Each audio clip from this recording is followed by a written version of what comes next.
बिस्मिल्लाहिर्रहमानिर्रहीम। अस्सलाम वालेकुम dear students, welcome to our channel try and gain. आज हम स्टार्ट करेंगे class 9 chemistry, chapter number 3। Topic है हमारा आयनाइजेशन एनर्जी। आयनाइजेशन एनर्जी क्या है?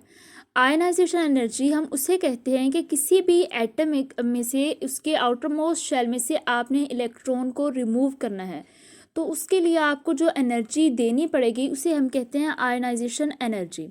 फॉर एग्जांपल यहाँ पे मैं ड्रा कर रही हूँ स्ट्रक्चर, आप कह लें मैं सोडियम का स्ट्रक्चर ड्रा कर रही हूँ। ठीक है, ये है न्यूक्लियस। ठीक है, न्यूक्लियस के बाहर है shell, first shell, second shell और ये थर्ड शेल।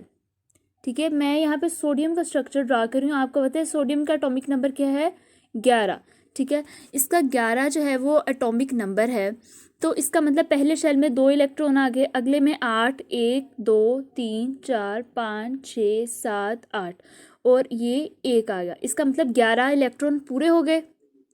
ठीक है, क्योंकि सोडियम का 11 जो है वो एटॉमिक नंबर है, इसमें 11 ही इलेक्ट्रॉन आएंगे। और इसका जो न्यूक्लियस है, ठीक है, न्यूक्लियस कौन सा है? ये वाला। इसके अंदर क्या है? इसके अंदर 11 प्रोटॉन है। ठीक है, 11 इसके अंदर टोटल पॉजिटिव चार्ज है। मेरे पास यहाँ पे जगह जो है वो थोड़ी कम है, मैं 11 के 11 ड्रा नहीं कर सकती, लेकिन ये जो मैं रेड कलर में ड्रा कर रही हूँ, आप रेड कलर यहाँ पे 11 प्रोटॉन यानी पॉजिटिव चार्ज हैं। अब आपको पता है पॉजिटिव और नेगेटिव चार्ज क्या करते हैं? पॉजिटिव और नेगेटिव हमेशा एक दूसरे को अट्रैक्ट करते हैं।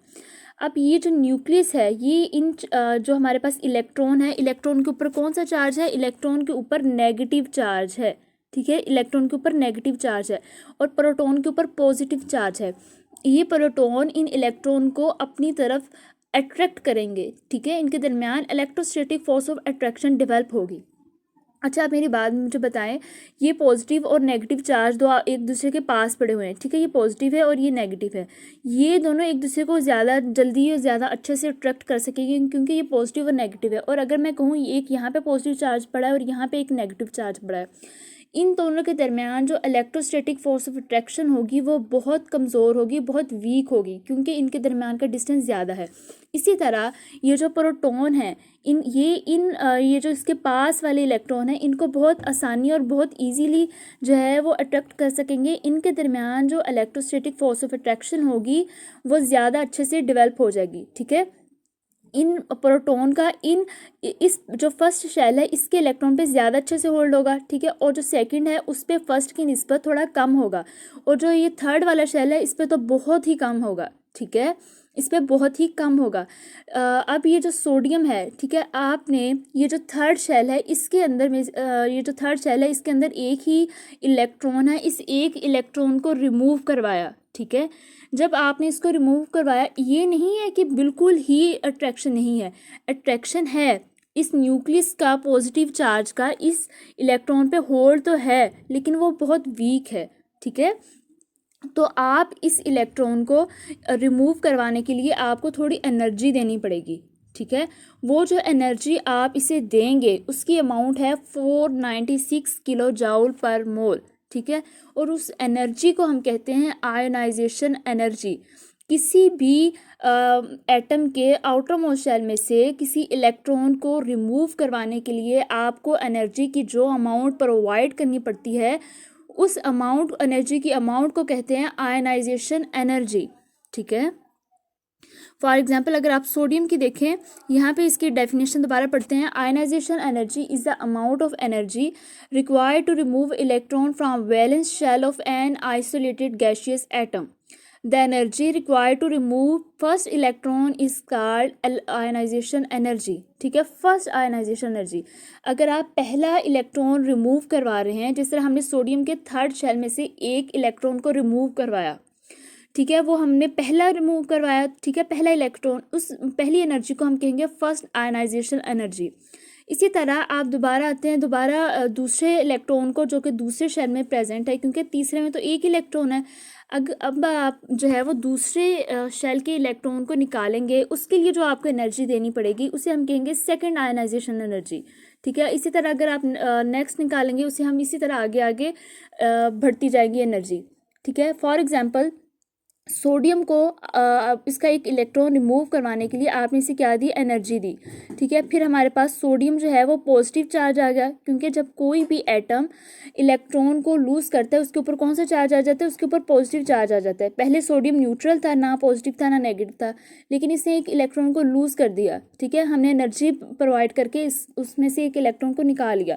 सोडियम पे कौन सा चार्ज आ गया, पॉजिटिव, और एक इलेक्ट्रॉन हमारे पास निकल गया। और इस दौरान जो एनर्जी की अमाउंट हमने प्रोवाइड की थी वो कौन सी थी, क्या अमाउंट थी, 496 किलो जाउल पर मोल। ठीक है, ये हमने इसको एनर्जी प्रोवाइड की है सोडियम में से एक इलेक्ट्रॉन को रिमूव करवाने में। अब नेक्स्ट हम इसका ट्रेंड पढ़ते हैं। ट्रेंड से मुराद ये है कि आयनाइजेशन एनर्जी जो है वो पीरियड्स में बढ़ती है या कम होती है, ग्रुप में बढ़ती है या कम होती है।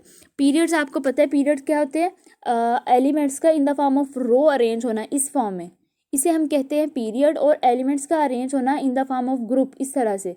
ठीक है, अगर एलिमेंट इस तरह पड़े हैं इसे हम कहेंगे ग्रुप, और अगर वो पीरियड की फॉर्म में पड़े हैं फिर हम इन्हें कहेंगे रो की फॉर्म में पढ़े फिर हम इन्हें कहेंगे पीरियड, और अगर वो कॉलम की फॉर्म में फिर उन्हें ग्रुप कहेंगे। पहले हमने ट्रेंड पढ़ना है जी पीरियड्स में। पीरियड में आयनाइजेशन एनर्जी का क्या ट्रेंड है, आया ये बढ़ती है या कम होती है। तो वो ये कह रहे हैं कि जब हम लेफ़्ट टू राइट मूव करते हैं, यानी इस तरह से, इस तरह जब हम मूव करते हैं तो आयनाइजेशन एनर्जी की वैल्यू बढ़ती है। ठीक है, वो क्यों बढ़ती है अब मैं आपको बताती हूँ। यहाँ पे हमारे पास कोई भी हाइड्रोजन ले लें, हाइड्रोजन का एटॉमिक नंबर है 1। ठीक है, और नेक्स्ट आ जाता है हमारे पास हीलियम। हीलियम का एटॉमिक नंबर है 2। अगर आप 2 यहाँ पे लिख देती, अगर आप हाइड्रोजन का स्ट्रक्चर ड्रा करें तो वो कुछ इस तरह से होगा, दरमियान में न्यूक्लियस और साइडों पे शेल। ठीक है, और हीलियम में का 2 एटॉमिक नंबर, 10, दरमियान में न्यूक्लियस और साइड पे शेल। ठीक है, अब हाइड्रोजन के पास क्या है, एक उसके पास इलेक्ट्रॉन है। ठीक है, यहाँ पे हमने इलेक्ट्रॉन ड्रा कर दिया, और जाहिर सी बात है एक इलेक्ट्रॉन है तो एक ही प्रोटॉन होगा, क्योंकि किसी भी एटम में जितने नंबर ऑफ इलेक्ट्रॉन्स होते हैं उसमें उतने ही नंबर ऑफ प्रोटॉन होते हैं। इसमें हमने एक इलेक्ट्रॉन और प्रोटॉन दोनों ड्रा कर दिया, इलेक्ट्रॉन पे नेगेटिव चार्ज है। अगर आप हीलियम की बात करें, हीलियम का एटॉमिक नंबर 2 है, इसका मतलब इसके पास 2 इलेक्ट्रॉन है। ठीक है, और 2 ही इसके पास प्रोटॉन है, जो कि इसके न्यूक्लियस में प्रेजेंट है, दोनों प्रोटॉन। ठीक है, दोनों पॉजिटिव चार्ज न्यूक्लियस में है और नेगेटिव चार्ज शेल में पाए जाते हैं। अच्छा, अब मेरी बात बताएं, एक यहाँ पे पॉजिटिव चार्ज है, एक नेगेटिव चार्ज है।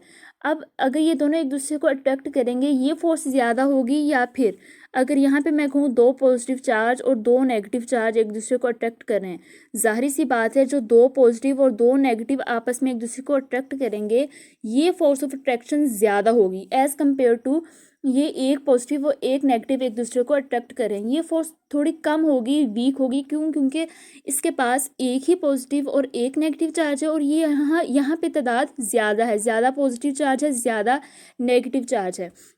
और अगर मैं यहाँ पे अट्रैक्शन की बात करूँ तो क्या होगा, ये जो पॉजिटिव और नेगेटिव चार्ज है जब ये एक दूसरे को अट्रैक्ट करेंगे तो साइज थोड़ा छोटा हो जाएगा। ठीक है, क्योंकि पॉजिटिव का इस नेगेटिव पे होल्ड है, जब ये थोड़े एक दूसरे का न्यूक्लियस का पहले शेल पे होल्ड होगा तो साइज थोड़ा सा छोटा हो जाएगा। और यहाँ पे पॉजिटिव और 2 पॉजिटिव और 2 नेगेटिव हैं, जब यहाँ पे अट्रैक्शन होगी तो साइज बहुत ज़्यादा छोटा हो जाएगा। ठीक है, फर्ज करें मैं कहती हूँ कि जब इस एक पॉजिटिव और एक नेगेटिव ने अट्रैक्ट किया तो साइज़ इतना हो गया, और जब यहाँ पे 2 पॉजिटिव और 2 नेगेटिव ने किया तो साइज़ बहुत छोटा हो गया। ठीक है, क्योंकि यहाँ पे 2 पॉजिटिव और 2 नेगेटिव थे, और यहाँ पे एक पॉजिटिव और एक नेगेटिव है। ठीक है, अब जितने नंबर ऑफ पॉजिटिव और नेगेटिव चार्ज ज़्यादा होंगे साइज उतना ही छोटा होगा। और जब आप लेफ़्ट टू राइट मूव करते हैं एटॉमिक नंबर इसी तरह बढ़ता है, जैसे यहाँ पे 1 2 था, नेक्स्ट में लिथियम आ जाएगा, लिथियम का 3 है, फिर मैग्नीशियम आ जाएगा उसका 4 है, फिर बोरोन आ जाएगा उसका 5 है, फिर कार्बन आ जाएगा उसका 6 है, इसी तरह सो ऑन आगे चलता जाएगा। ठीक है, नंबर ऑफ पॉजिटिव और नेगेटिव चार्ज बढ़ते जाएंगे। यानी यहाँ पे हाइड्रोजन का अगर साइज इतना था, उसके बाद हीलियम आ गया, उसका साइज और ज़्यादा छोटा सा हो गया। इसी तरह अगर आप नेक्स्ट बात कर रहे हैं लिथियम की, लिथियम का एटॉमिक नंबर 3 है। ठीक है, फिर आ जाता है यहाँ पे लिथियम के साथ मैग्नीशियम, मैग्नीशियम का है 4। ठीक है, फिर आ जाता है बोरोन, बोरोन का है 5, फिर आ जाता है कार्बन, कार्बन का है 6। अब आप देखिए लिथियम का 3 है, यहाँ पे 3 प्रोटॉन और 3 जो है वो इलेक्ट्रॉन अट्रैक्ट करेंगे।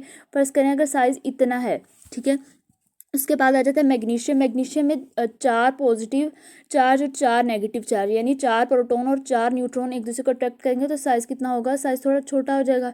और अगर आप बोरोन की बात करें, बोरोन में 5 पॉजिटिव और 5 नेगेटिव चार्ज है, साइज़ थोड़ा और छोटा हो जाएगा। और लास्ट पे कार्बन है, कार्बन का साइज़ यहाँ पे और छोटा होगा। ये मैं आपको वैसे आपको समझाने के लिए छोटा छोटा बना रही हूँ, असल में ऐसा नहीं होता, ठीक है। असल में साइज़ थोड़ा और होगा, ये मैं आपको भी, यानी जब आप लेफ़्ट टू राइट मूव करते हैं तो साइज़ छोटा होता चले जाता है।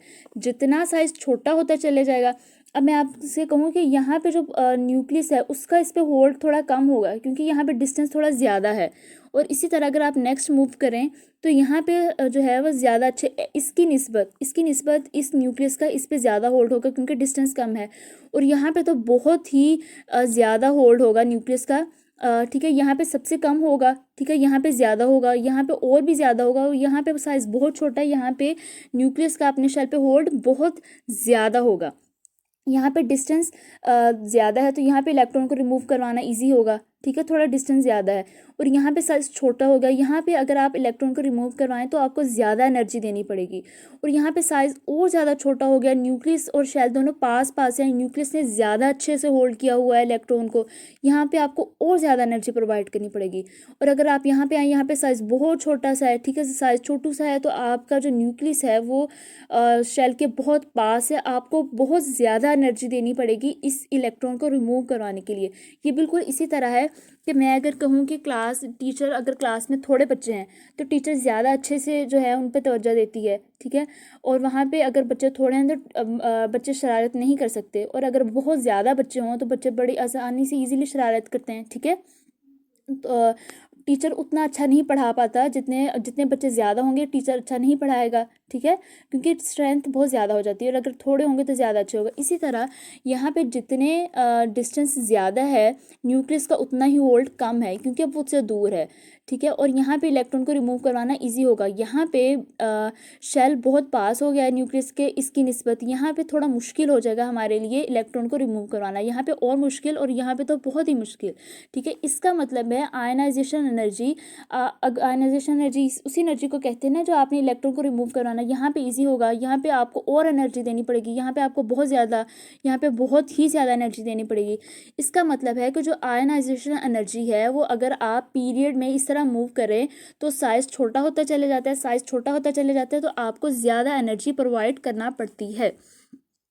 एक दफ़ा स्टडी कर लेते हैं। Moving from left to right in a period the value of ionization energy increase, this is because size of atom reduce, size छोटा हो जाता है, and electron are pull toward the nucleus, electron जो है वो न्यूक्लियस की तरफ पुल होते हैं, ज़्यादा अट्रैक्ट होते हैं। There develop strong attraction forces between proton and electron, it become difficult for us to remove electron, ठीक है, हमारे लिए इलेक्ट्रॉन को रिमूव करवाना मुश्किल हो जाता है। So we have to provide a lot of energy to remove the electrons, that's why ionization energy increases from left to right in periods, ठीक है। यानी हम जब पीरियड में इस तरह मूव करें तो हमें ज़्यादा एनर्जी प्रोवाइड करनी पड़ती है।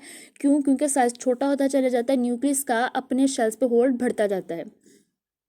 इसकी एग्जांपल ये है, अगर आप पीरियड में देखें, लीथियम की एनर्जी आपको 520 है, बेरिलियम की 900 है, बोरोन की 801 है, कार्बन की 1086 है, 1086 है, ठीक है, इसकी 1402 है, इसकी 1314, यानी अगर आप लेफ़्ट टू राइट मूव करें तो एनर्जी की वैल्यू बढ़ती ही जा रही है, बल्कि कम नहीं हो रही बल्कि ज़्यादा हो रही है, ठीक है।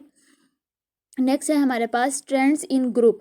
ग्रुप क्या है? एलिमेंट्स का in the form of column arrange होना, इस फॉर्म में, ठीक है, इसे हम कहते हैं ग्रुप। ग्रुप में क्या होता है? ग्रुप में साइज बढ़ता है, ठीक है, साइज बढ़ता है तो आयनाइजेशन एनर्जी की वैल्यू कम होती जाएगी, ठीक है। किस तरह? क्योंकि सबसे पहले हमारे पास हाइड्रोजन का एटॉमिक नंबर 1 है, उसके बाद आ जाता है लीथियम का एटॉमिक नंबर 3 है, फिर आ जाता है सोडियम का एटॉमिक नंबर है जी 4, उसके सोडियम का एटॉमिक नंबर है 11, फिर आ जाता है आपके पास पोटाशियम, इसका एटॉमिक नंबर है 19, ठीक है। अब हाइड्रोजन में क्या? हाइड्रोजन के पास एक शेल है, ठीक है, हाइड्रोजन में कितने शेल हैं? एक। उसके बाद आ जाता है लीथियम में है 2 शेल, सोडियम में है 3 शेल, और जो आपके पास पोटाशियम है उसमें है 4 शेल, 1 2 3 4, ठीक है, इसमें 4 शेल है। अब आप मुझे बताएं यहाँ पे जो अट्रैक्शन एक ही शेल है तो न्यूक्लियस का इस शेल के ऊपर होल्ड ज़्यादा अच्छे से होगा, ज़्यादा अट्रैक्शन होगी। यहाँ पे हमारे पास जो न्यूक्लियस का फर्स्ट शेल पे तो होगा और सेकंड शेल पे होल्ड थोड़ा और कम हो जाएगा। यहाँ पे क्या होगा, हमारे पास थर्ड शेल पे थर्ड शेल में एक ही इलेक्ट्रॉन है, इलेक्ट्रॉन को रिमूव करवाना ईजी होगा। ठीक है, हमें बहुत थोड़ी सी एनर्जी प्रोवाइड करनी पड़ेगी क्योंकि चौथा शेल न्यूक्लियस से कितना दूर हो जाता है।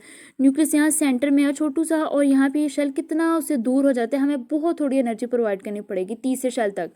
और यहाँ पे क्या, यहाँ पे तो चौथा शेल है, चौथे शेल में से इलेक्ट्रॉन रिमूव कराना बहुत इजी होगा। ठीक है, क्योंकि साइज इतना दूर है। ठीक है, बिल्कुल मैंने आपको जब टीचर और बच्चों वाली एग्जांपल दी है कि जितने बच्चे ज़्यादा होंगे वहाँ पे बच्चे इजीली शरारत करेंगे। ठीक है, और यहाँ पे जितने थोड़े होंगे, जितना साइज छोटा है, यहाँ पे इलेक्ट्रॉन को रिमूव करवाना उतना ही मुश्किल है।